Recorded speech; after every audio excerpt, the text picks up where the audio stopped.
লোহিত সাগর থেকে আরব সাগর, পুরো এলাকা এখন রণক্ষেত্র। একদিকে ইরান সমর্থিত হুতি বিদ্রোহী, অন্যদিকে আমেরিকা ও তার মিত্রবাহিনী। কিন্তু এই দুই পরাশক্তির লড়াইয়ের মাঝখান থেকে বড় মাসুল দিতে হচ্ছে বাংলাদেশকে। গত কয়েকদিনে একের পর এক বাংলাদেশি মালিকানাধীন জাহাজ এবং তেলের ট্যাঙ্কার রহস্যজনক আক্রমণের শিকার হচ্ছে। প্রশ্ন উঠেছে, সুদূর মধ্যপ্রাচ্যের এই যুদ্ধে বাংলাদেশ কেন জড়িয়ে পড়ছে? কেন বাংলাদেশের জাহাজগুলো টার্গেট হচ্ছে? ভূ রাজনীতিবিদরা বলছেন, আমেরিকাকে খুশি করতে গিয়ে কি বাংলাদেশ নিজের পায়ে নিজেই কুড়াল মারছে? আজ আমরা উন্মোচন করব সেই চাঞ্চল্যকর নেপথ্যের কাহিনী। আজকের ভিডিওতে জানবেন এমন সব তথ্য যা মিডিয়ায় আপনি কখনোই শোনেননি। তাই শেষ পর্যন্ত ভিডিওটি দেখুন, কারণ শেষে লুকিয়ে আছে আসল রহস্য।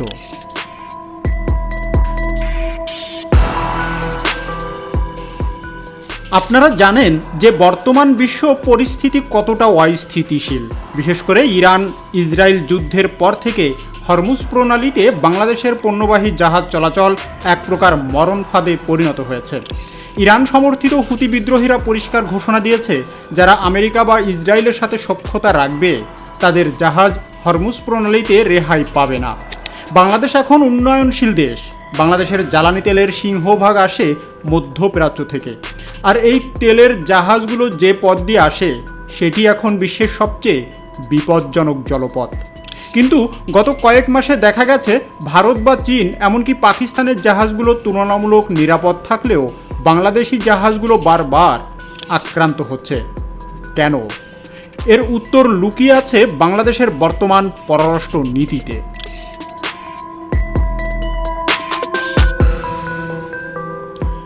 সম্প্রতি হরমুজ প্রণালী দিয়ে বাংলাদেশের জ্বালানিবাহী জাহাজের নিরাপদ চলাচল নিশ্চিত করতে ইরানকে আহ্বান জানিয়েছে পররাষ্ট্র প্রতিমন্ত্রী শামা ওবায়দ ইসলাম।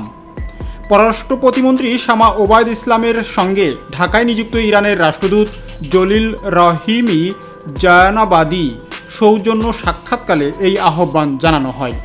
পররাষ্ট্র মন্ত্রণালয়ের এক বিবৃতিতে বলা হয়েছে, প্রতিমন্ত্রী রাষ্ট্রদূতকে বাংলাদেশি জাহাজগুলোর জন্য হরমুজ প্রণালী দিয়ে নিরাপদ চলাচল নিশ্চিত করার বিষয়টি বিবেচনা করার অনুরোধ জানিয়েছে।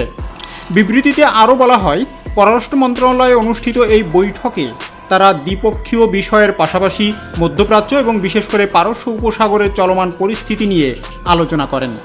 তারা উভয়ই অঞ্চল এর বাইরের শান্তি ও স্থিতিশীলতা বজায় রাখার উপর জোর দেন। অন্যদিকে আমেরিকা দীর্ঘদিন ধরে বাংলাদেশকে তার ইন্দো প্যাসিফিক জোটে অন্তর্ভুক্ত করার জন্য চাপ দিয়ে আসছে। বিশেষ করে দক্ষিণ চীন সাগরে চীনের আধিপত্য রুখতে আমেরিকাকে বাংলাদেশের মতো কৌশলগত অবস্থানে থাকা বন্ধু প্রয়োজন। অন্যদিকে ইরান আমেরিকা দ্বন্দ্বে আমেরিকা চায় মুসলিম দেশগুলো যেন ইরানের বিপক্ষে অবস্থান নেয়।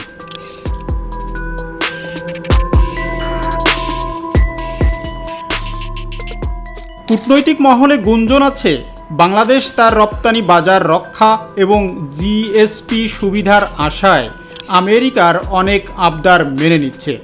এর মধ্যে অন্যতম হলো লোহিত সাগরে মার্কিন নেতৃত্বাধীন অপারেশন প্রসপারিটি গার্ডিয়ান বা নৌ নিরাপত্তা জোটকে পরোক্ষভাবে সমর্থন দেওয়া।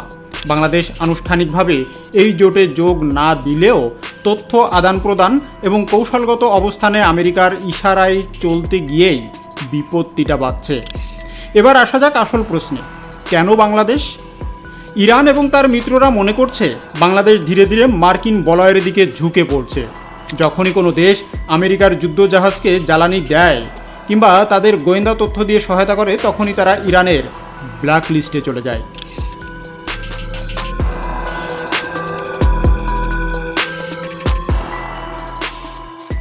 সাম্প্রতিক সময়ে বাংলাদেশি মালিকানাধীন তেলের জাহাজ এবং বাল্ক ক্যারিয়ারগুলো হরমুজ প্রণালী পার হওয়ার সময় হুতিদের ড্রোন বা মিসাইল হামলার শিকার হয়েছে।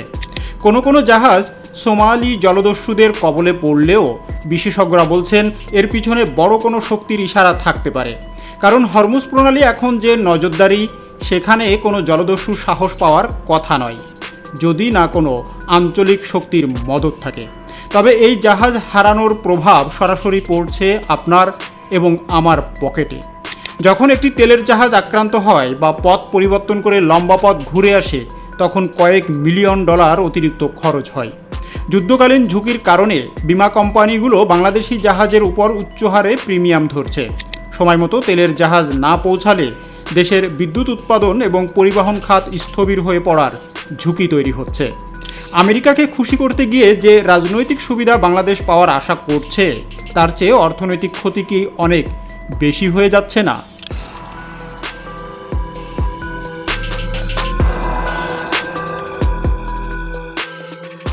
ভূ রাজনীতিতে একটি কথা আছে, হাতির লড়াইয়ে ঘাসের জান শেষ।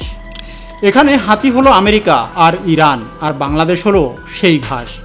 বাংলাদেশ সবসময় সবার সাথে বন্ধুত্ব, কারো সাথে বৈরিতা নয়, এই নীতি মেনে চলে। কিন্তু বর্তমান সরকার যদি আমেরিকার দেওয়া কোনো গোপন চুক্তিতে সই করে থাকে বা তাদের নৌঘাঁটি ব্যবহারের কোনো সুযোগ দেয়, তবে ইরান চুপ করে বসে থাকবে না। ইরান সরাসরি হামলা না করে তাদের প্রক্সি বাহিনী যেমন হুতি বা হিজবুল্লাহের মাধ্যমে সাগরে বাংলাদেশের সাপ্লাই চেইন বন্ধ করে দিতে পারে। আর এর প্রথম ধাপ হলো তেলের জাহাজগুলোর টার্গেট করা। ইতিমধ্যেই আমরা তার আলামত দেখতে পাচ্ছি। একটু খেয়াল করুন ভারত বা চীনের দিকে। ভারত রাশিয়ার কাছ থেকে সস্তায় তেল কিনছে, আবার আমেরিকার সাথেও ব্যবসা করছে। হরমুজ প্রণালীতে হুতিরা নিয়মিত ভারতীয় জাহাজে আক্রমণ করতে 10 বার ভাবছে, কারণ ভারতের সাথে ইরানের দীর্ঘদিনের কূটনৈতিক সম্পর্ক রয়েছে। অন্যদিকে চীন তো হুতিদের সাথে এক প্রকার অঘোষিত নিরাপত্তা চুক্তিই করে ফেলেছে। কিন্তু বাংলাদেশ কেন পারছে না? আমাদের কি কৌশলী হওয়ার সময় আসেনি? আমেরিকার তুষ্টির চেয়ে দেশের জ্বালানি নিরাপত্তা কি বেশি গুরুত্বপূর্ণ নয়?